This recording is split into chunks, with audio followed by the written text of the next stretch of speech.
আবারও উত্তপ্ত হয়ে উঠছে পাকিস্তানের রাজনীতি। সামাজিক মাধ্যমে দেয়া পোস্টকে কেন্দ্র করে আলোচনায় কারাবন্দী সাবেক প্রধানমন্ত্রী ইমরান খান। শাহবাজ সরকারের বিরুদ্ধে তীব্র আন্দোলনের ডাক দিয়েছেন তিনি। আশুরার পরই দেশের সব নাগরিক, বিশেষ করে তার রাজনৈতিক দল পাকিস্তান তেহরিক ইনসাফ পিটিআই এর কর্মী ও সমর্থকদের রাজপথে নামার আহ্বান জানিয়েছেন ইমরান।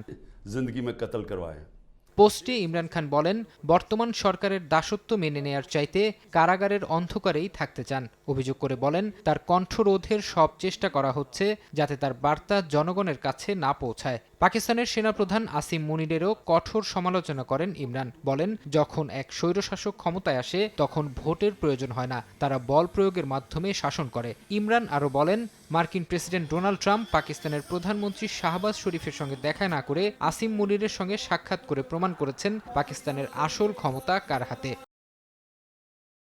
এদিকে ইমরানের এমন ঘোষণার পর পাকিস্তান জুড়ে সরকার বিরোধী আন্দোলনে নামার কথা জানিয়েছে পিটিআই। দলের জ্যেষ্ঠ নেতারা গণমাধ্যমকে জানান, আশুরা শেষেই তারা শান্তিপূর্ণ রাজনৈতিক আন্দোলন শুরু করবেন, তবে সরকার বাধা দিলে তার জবাব দেওয়ার প্রস্তুতিও থাকবে।